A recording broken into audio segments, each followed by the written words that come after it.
दोनों पत्नियों से प्रेम करते हैं। पहली जो पत्नी है अदिति माता, उनसे देवताओं का जन्म होता है। दूसरी पत्नी दिति, उनको भी बेटे बेटे थे नहीं। पति एक पत्नी दो, और दोनों से अलग अलग पुत्रों का जन्म देखो। एक से देवताओं का जन्म हुआ और एक से दैत्यों का जन्म हुआ। अब एक ऐसे हो सकता है, किसी खेत में एक ही गेहूं का बोरा, एक बोरे का बीज लेकर आइए और खेत में छिड़क दीजिए, तो सारी फसल गेहूं एक जैसी होनी चाहिए ना। वे कैसे हो सकता है कि गेहूं एक ही है, खेत एक है, ट्रैक्टर की जोताई एक जैसी है, और फिर पता लगा कि एक तरफ की फसल अच्छी एक तरफ की बिगड़ गई। ये कब होगा? जब उस तरफ की खेती बंजर होगी, है ना। यानी महत्वपूर्ण धरती है। ऐसे ही पति महत्वपूर्ण नहीं है, महत्वपूर्ण पत्नी है। पति लाख बुरा हो, पत्नी यदि अच्छी है तो उसके घर भक्त प्रहलाद का जन्म होगा। पति हिरण्यकश्यप राक्षस है, लेकिन पत्नी भक्त है, कयादु है, तो उनके यहाँ प्रहलाद का जन्म होता है। यहाँ पति ऋषि है विशेषरवा, लेकिन पत्नी केकसी है, तो रावण जी का जन्म होता है। तो महत्वपूर्ण पति नहीं है, महत्वपूर्ण पत्नी है। आपका पति कैसा भी शराबी कबाबी हो, लेकिन यदि आप शुद्ध हृदय हैं, आप पवित्र हृदय हैं, आप भगवत नाम जप करते हैं, तो आपके यहाँ अच्छी आत्माओं का अवतरण होगा। लेकिन यदि आप ही टीवी और सीरियल में दिन भर मस्त रहते हैं, फिर पति बेचारा दिन भर तिलक लगा के घंटी बजाए, तुम्हारे यहाँ धुंधुकारी को आने से कोई रोक नहीं सकता। तो गलती किसकी? पति की कि पत्नी की? पहले के पति भले थोड़ा बहुत खा पी ले, अलग बात है। पहले की हमारे देश की किसी भी जाति की महिलाएं मांस नहीं छूती थी, बड़ी पवित्रता। अच्छा मुझे बताओ, हमारे देश में हर महिलाओं को देवी कहा जाता है। भारत ही एक ऐसा देश है जहां हर स्त्री को देवी कहा जाता है, चाहे किसी जाति की। हमारे यहाँ स्त्रियों की कोई जाति नहीं, हम सब स्त्रियों को देवी कहते हैं। लेकिन हमारे यहाँ सब देवियाँ काली माई हैं, भैंसा खा रही हैं बेचारी। तो फिर राक्षस नहीं जन्मेंगे तो कौन जन्मेगा? फिर बाद में कहो पंडित जी लड़के भी ठीक ना, तो गलती उसकी है कि तेरी है। इसीलिए मैंने पहले ही निवेदन किया कि क्षमा करेंगे, बात कड़वी है। एक ही पति दो पत्नी, एक से देवताओं का जन्म होता है और एक से दैत्यों का जन्म होता है। ये कैसे हुआ? क्योंकि दोनों के गर्भ के भाव अलग अलग है।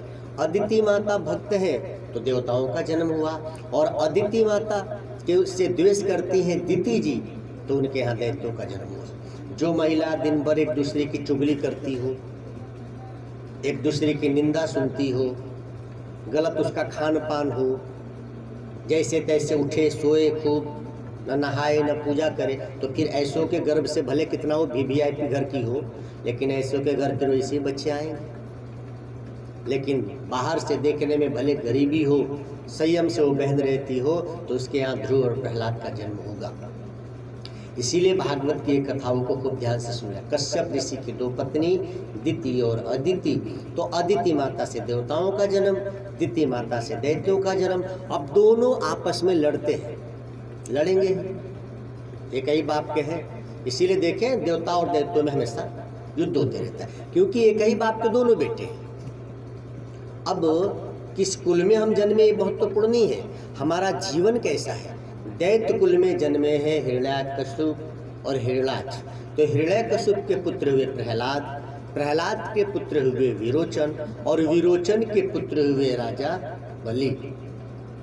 यानी दैत्य कुल में जन्म लेने के बाद भी बलि महान हो गए। देखो हम किस कुल में जन्मे हैं ये महत्वपूर्ण नहीं, हम करते क्या है ये महत्वपूर्ण है। तो राजा बलि इतने महान हुए कि बलि ने जब पहली बार इंद्र पे आक्रमण किया तो बलि हार गए।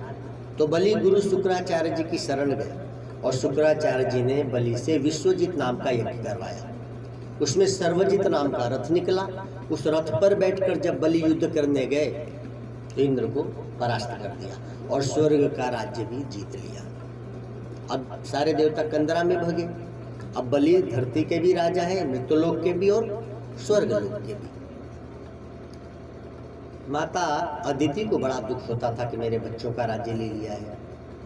अपने पति से कही कि देखिए आप दोनों के पिता हैं, कैसे भी कह के मेरे बच्चों का राज्य वापस करा दीजिए।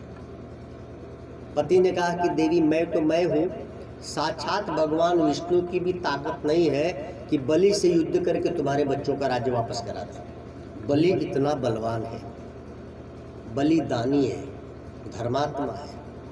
तब तो बोले आपको अपने बच्चों का यदि राज्य वापस चाहिए तो पयोव्रत करो। पयोव्रत कब होता है? फागुन मास में, फाल्गुन के महीने में, फागुन महीना जो बीता,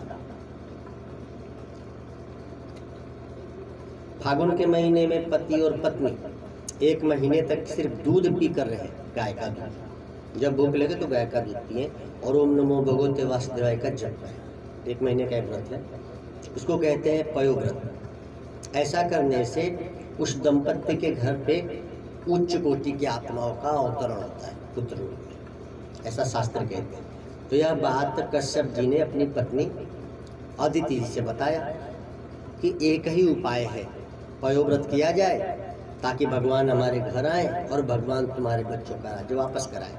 तो फाल्गुन महीने में पयोव्रत किया गया और फिर पयोव्रत करने का फल यह हुआ, भादो माह के शुक्ल पक्ष की द्वादशी तिथि को अभिजीत नक्षत्र में वामन भगवान का अवतार। बोले वामन भगवान की जय।